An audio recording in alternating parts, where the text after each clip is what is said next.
Welcome to the TMWC Activity Professional Academy. My name is Tim Anderson, and I am the activities consultant here at the Activity Professional Academy in Pawtucket, Rhode Island. I'm here today to talk to you about taking the crazy out of calendar creation. The calendar is really important. It's one of the most important documents we make. It's the communication tool that we use to tell the families, the residents, and the staff what's going on a day-to-day basis. It shows the residents that we're listening to them in resident council and putting programs on the schedule that are toward their needs and that they like to do. It also sells your building. It shows people that this is a fun place to be, an exciting place to be, and that this is a place where people can not only just live out their lives, but actually enjoy their lives.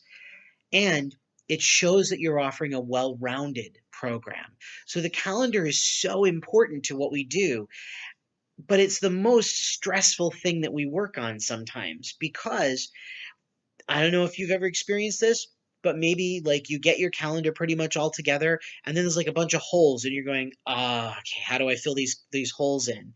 Well, today I'm going to show you a way to work with that so that you don't go insane. So the first tip that I want to give you, tip number 1, is start early. October's calendar goes out October 1st. I would start working on mine September 1st. Even if all that was just getting my template out and putting my different numbers on the dates, that's all I started with.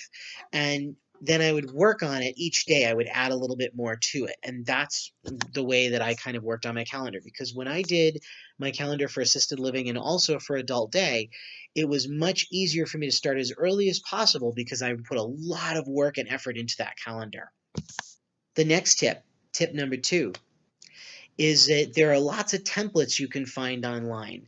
There are some great programs through places like Activity Connection, not sponsored, just mentioning them. They've got a great program. LifeShare has a great program as well. Again, not sponsored, but just kind of mentioning that. There are some really good programs and templates out there. Even Microsoft Publisher has some good templates that you can use, or create your own.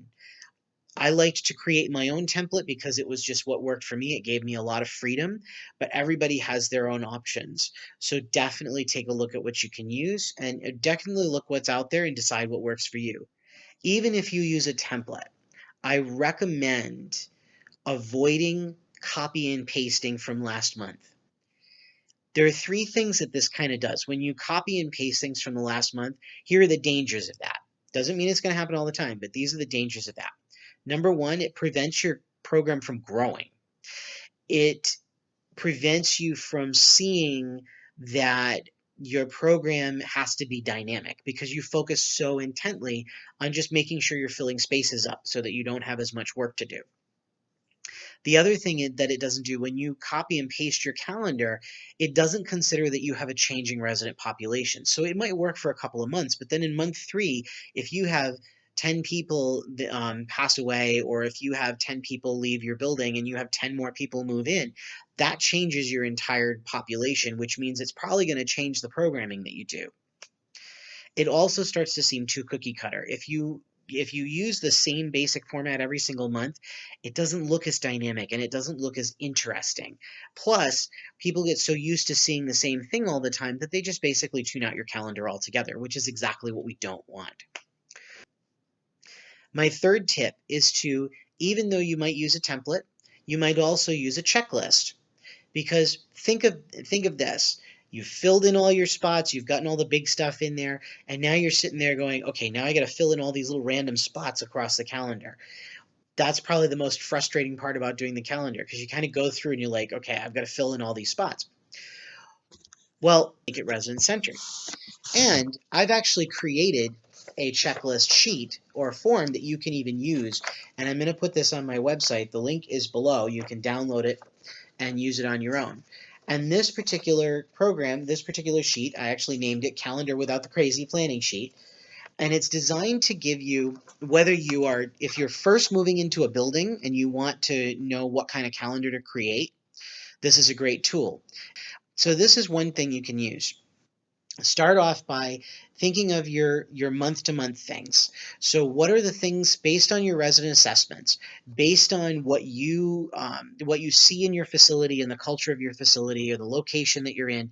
What is it that on a month-to-month basis, what are the holidays they like to celebrate? What are the other major events they like to celebrate? What are things that are unique to your building? Plug them into the months and put the dates to them and get those things on there right away. Then you look down here and you do, okay, what are your weekly programs? So we've all got programs that we run the same thing every single week. They always happen no matter what. We put them together. So this is where you would write all those things down. And usually this is about the time. Once you put in your monthly stuff and your weekly stuff, that's when you end up with the holes. And this is where the back of this sheet, or in this case, my second sheet, kind of comes in handy. This one is designed based on the 5 different categories of the scope of the program. It's one of the things we talk in the Activities Director Training Program, or the MEPAP, is that you have these 5 areas of the scope of program that you would look at. And these are things like physical, cognitive, creative or cultural, social, and spiritual.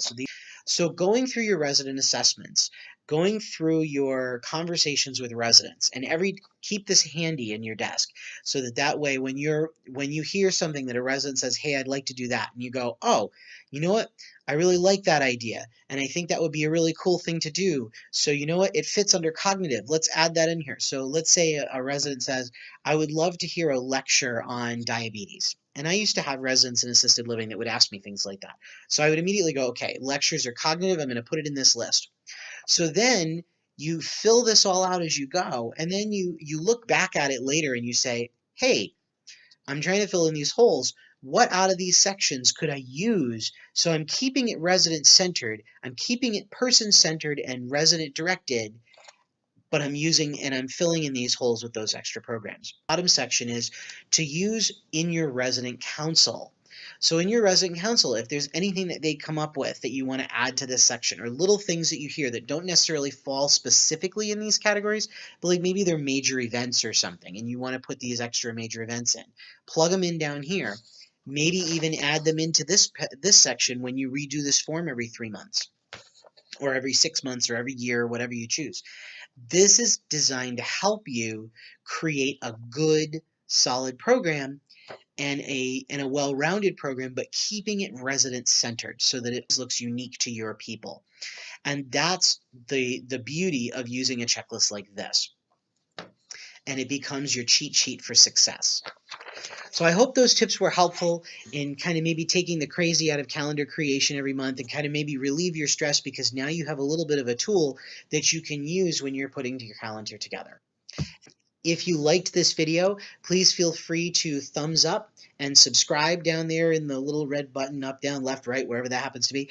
And my question to you this month is, what kinds of things do you do to keep the crazy out of your calendar creation?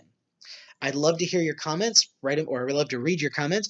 Put them down there in the comment box below, and I will see you next time.